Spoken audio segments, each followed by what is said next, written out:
Hello students of class 11th. Welcome to 11th class. बच्चों, आप लोगों को जो बुक प्रेस्क्राइब है वो आपको जो स्टडी ग्रुप आपका बना हुआ है उसमें उसकी जानकारी आपको दी जा रही है। वो बुक्स आप परचेज कर लीजिए और उसके हिसाब से ही हम आगे पढ़ाई करेंगे। लेकिन आज जो हम आपको बताने जा रहे हैं वो भी आपके कोर्स का ही हिस्सा है। That is figures of speech. Figures of speech क्या होते हैं? इसको हिंदी में अलंकार कहते हैं। जिस प्रकार से अलंकार का प्रयोग अपनी जो भावनाएं हैं किसी भी वाक्य में उसकी शोभा बढ़ाने के लिए किया जाता है। ऐसे आप इसको इस प्रकार से समझ सकते हैं कि जिस प्रकार जो आभूषण है, ऑर्नामेंट्स है, वो स्त्री की शोभा बढ़ाते हैं, ठीक उसी प्रकार भाषा में सरलता, नयापन, उसका माधुर्य और उसकी सुंदरता को बढ़ाने के लिए अलंकारों का प्रयोग किया जाता है, जो कि अंग्रेजी में फिगर्स ऑफ स्पीच कहलाते हैं। अलग अलग राइटर्स ने इसकी अलग अलग डेफिनेशन दी है। जैसे पी.सी. रैंड ने फिगर्स ऑफ स्पीच के बारे में कहा है, a figure of speech is a departure from the ordinary form of expression or the ordinary course of ideas in order to produce a greater effect। मतलब कि जो साधारण एक्सप्रेशन है, जो ऑर्डिनरी चीज़ है, उसको स्पेशल बनाने के लिए उसमें और ग्रेटर इफेक्ट जो दिया जाता है वो किसके द्वारा? फिगर्स ऑफ स्पीच के द्वारा। बच्चों, वैसे तो अंग्रेजी में कई प्रकार के फिगर्स ऑफ स्पीच होते हैं, लेकिन हमारा जो कोर्स है, हमारा जो पाठ्यक्रम है, उसमें 7 प्रकार के जो फिगर्स ऑफ स्पीच हैं वो प्रेस्क्राइब्ड हैं और उन्हीं को हम आपको पढ़ाएंगे। वो 7 कौन कौन से हैं? पहला है सिमली, जिसको हिंदी में उपमा कहेंगे। मेटाफर, जिसको रूपक कहेंगे। पर्सोनिफिकेशन, जिसको मानवीयकरण कहा जाता है। एपोस्ट्रॉफी, संबोधन। ऑक्सीमोरॉन, विरोधाभास। हाइपरबोल, अतिशोक्ति। और ओनोमेटोपोइया, ध्वनि सूचक। ये 7 प्रकार के फिगर्स ऑफ स्पीच आपके कोर्स में प्रेस्क्राइब्ड हैं। अब हम इनको एक एक करके आपको बताएंगे, इनके बारे में, इनकी डेफिनेशन के बारे में और इनके एग्जाम्पल, जिससे कि आप इसको अच्छे से समझ पाएंगे। तो सबसे पहला है उसमें सिमली। सिमली, और जिसको कि हिंदी में कहा जाता है उपमा अलंकार। जैसा कि नाम से ही पता चल रहा है उपमा, कि किसी चीज को दूसरे की उपमा दिया जाना। इसकी डेफिनेशन कुछ इस तरह है, a simile is a comparison between two objects of different kinds which have at least one point in common। अर्थात उपमा अलंकार दो भिन्न प्रकार की वस्तुओं की तुलना करता है और जिनमें कि कम से कम एक गुण समान होता है। मतलब कि दो चीज़ों की तुलना हो रही है लेकिन उनमें एक गुण समान होगा, तभी तो तुलना होगी। और the words as, like और so are used for comparison। समानता व्यक्त करने के लिए इसमें as, like या so शब्द का प्रयोग किया जाता है। तो ये हो गया सिमली या उपमा। अब इसके एग्जाम्पल की बात करें तो दो ऑब्जेक्ट्स अलग प्रकार के, लेकिन उसमें एक चीज कॉमन है। अब जैसे ये कहा जाए, she is as beautiful as rose, she is beautiful like a rose. यहाँ पर शी, किसी लड़की की तुलना की गई है किससे? गुलाब से। और उन दोनों में कॉमन चीज क्या है? ब्यूटीफुल, सुंदरता। सुंदरता का जो गुण है उन दोनों में कॉमन है। तो यहाँ पर तुलना हो रही है सुंदरता की, और उन दोनों में एक चीज कॉमन है, सुंदरता। तो ये क्या हो गया? Simli. Comparison between two objects of different kinds which have at least one point is common। अलग अलग हैं दोनों चीज़ें, लेकिन दोनों में एक चीज़ कॉमन है, वो है सुंदरता। और यहाँ पर लाइक शब्द का इस्तेमाल हुआ है, जिससे कि ये तुलनात्मक उसको व्यक्त कर रहा है। तो ये हो गया बच्चों सिमली। अब हम दूसरे फिगर्स ऑफ स्पीच, मेटाफर की बात करें। मेटाफर जिसको कि रूपक अलंकार कहा जाता है। रूपक अलंकार मतलब कि उसको उसी रूप में व्यक्त करना। रूपक को एक प्रकार का सिमली का ही प्रतिरूप कहा जा सकता है, लेकिन अलग प्रकार से। कैसे? इसकी डेफिनेशन की बात करें तो डेफिनेशन कुछ इस तरह है कि in metaphor the things compared are treated as one and the same,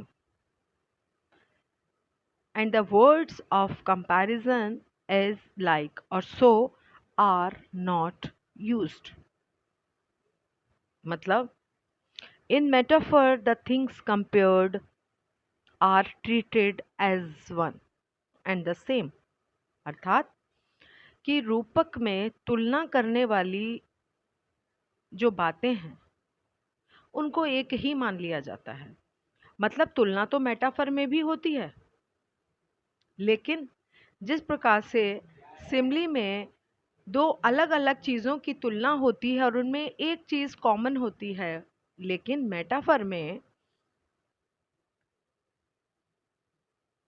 तुलना की जाती है, लेकिन उन दोनों चीज़ों को एक ही मान लिया जाता है और इसमें एज, लाइक और सो का प्रयोग नहीं किया जाता है। ये इसकी सबसे बड़ी पहचान होती है। कई बार इसके बारे में ये भी कह दिया जाता है मेटाफर के बारे में कि a metaphor is an implied simile. ये एक प्रकार से लुप्त या छिपी हुई सिमली है ना। तो जब यहाँ पर बात की जा रही है कि दो चीज़ों का कंपैरिजन हो रहा है, लेकिन उन दोनों चीज़ों को एक ही मान लिया जा रहा है। जैसे एग्जाम्पल के तौर पर हम बात करें तो एक एग्जाम्पल है इसका, the camel is the ship of the desert. यहाँ ये कहा जा रहा है कि जो कैमल है, ऊंट है, वो रेगिस्तान का, डेजर्ट का शिप है, जहाज है।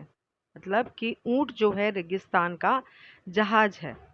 तो यहाँ पर उसकी तुलना जहाज से ही कर दी गई है कि जहाज और ऊंट को समान ही रूप बता दिया गया है कि जिस प्रकार पानी में सिर्फ जहाज ही चल सकता है, लंबी दूरी तय कर सकता है, ठीक उसी प्रकार डेजर्ट में, रेगिस्तान में ऊंट ही इतनी लंबी दूरी तय कर सकता है। तो उन दोनों को समान ही मान लिया गया है। ठीक है। तो इसके अलावा जैसे एक एग्जांपल और लें तो ये भी कहा जाता है कि Kalidas is the Shakespeare of India. Kalidas को भारत का शेक्सपियर कहा जाता है। तो यहाँ पर दोनों की तुलना की गई है, लेकिन एक ही समान, एक मान लिया गया है कि वो भी कवि थे, वो भी एक अच्छे राइटर थे। अब बात करें हम पर्सोनिफिकेशन, मानवीयकरण। जैसा कि नाम से ही पता चल रहा है, मानवीयकरण। मानवीयकरण है अर्थात कहीं किसी सजीवता की बात की गई होगी। इन personification, lifeless objects and abstract ideas are thought of as person having life। मतलब कि जो मानवीयकरण अलंकार है उसमें निर्जीव वस्तुओं और भावों को सजीव मानकर व्यक्ति के रूप में उसका वर्णन करते हैं। लाइफलेस ऑब्जेक्ट्स, निर्जीव चीज़ें, और एब्स्ट्रैक्ट आइडियाज़, और जो भाव हैं उनको thought of as person having life, उनको सजीव व्यक्ति के रूप में वर्णन किया जाता है। इसका सबसे एक बहुत अच्छा एग्जाम्पल है इसका, opportunity knocks at the door but once, कि अवसर केवल एक बार दरवाज़ा खटखटाता है। तो यहाँ पर अवसर एक भाव है, कोई व्यक्ति नहीं है, एक भाव है, लेकिन कहा जा रहा है कि वो एक बार दरवाज़ा खटखटाता है। तो दरवाज़ा खटखटाना जो है अपने आप में एक सजीवता व्यक्त कर रहा है। तो ये आपका पर्सोनिफिकेशन हो गया। इसके अलावा और भी इसके तमाम एग्जाम्पल हैं, जैसे बहुत ही सिंपल सा इसका एग्जाम्पल है, लव इज़ ब्लाइंड, प्रेम अंधा होता है। ठीक है, तो बच्चों ये आपके फिगर्स ऑफ स्पीच हो गए,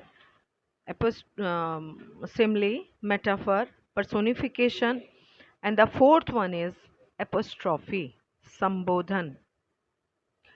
संबोधन, इसमें संबोधन जैसे कि नाम से आप पहचान सकते हैं कि इसमें किसी को एड्रेस किया जा रहा है, संबोधित किया जा रहा है, वो इस प्रकार का अलंकार है।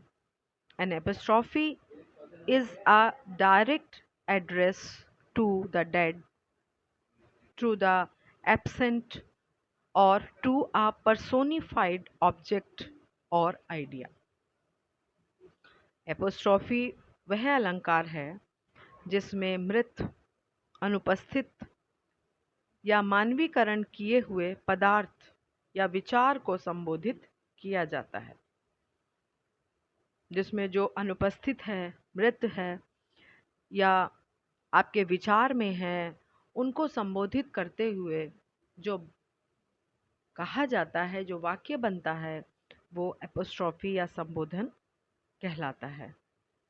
इसमें एक पहचान होती है संबोधन, जो एपोस्ट्रॉफी फिगर्स ऑफ स्पीच है, कि जब उसका संबोधन होता है तो उसका जब जिस चीज़ को संबोधित किया जा रहा है उसके आगे एक संबोधन का चिन्ह लगा दिया जाता है। वो हम आपको जो आपके ग्रुप में इसके बारे में लिख करके भेजा जाएगा, उसमें आपको बताएंगे कि किस प्रकार से एपोस्ट्रॉफी, वो मार्क जो है, इंटरजेक्शन मार्क होता है, वो किस प्रकार से होता है और किस तरह से उसे लगाते हैं। तो ये एपोस्ट्रॉफी जो है ये एक डायरेक्ट एड्रेस होता है, किसी को संबोधित किया जाता है, मृत, अनुपस्थित या पदार्थ या विचार को। इस प्रकार ये बेटा 4 अलंकार हमने आपको आज करवा दिए हैं। बाकी के 3 अलंकार, ऑक्सीमोरॉन, हाइपरबोल और ओनोमेटोपोइया, हम अपने नेक्स्ट सेगमेंट में करेंगे। आज के लिए इतना ही। Okay, have a nice day.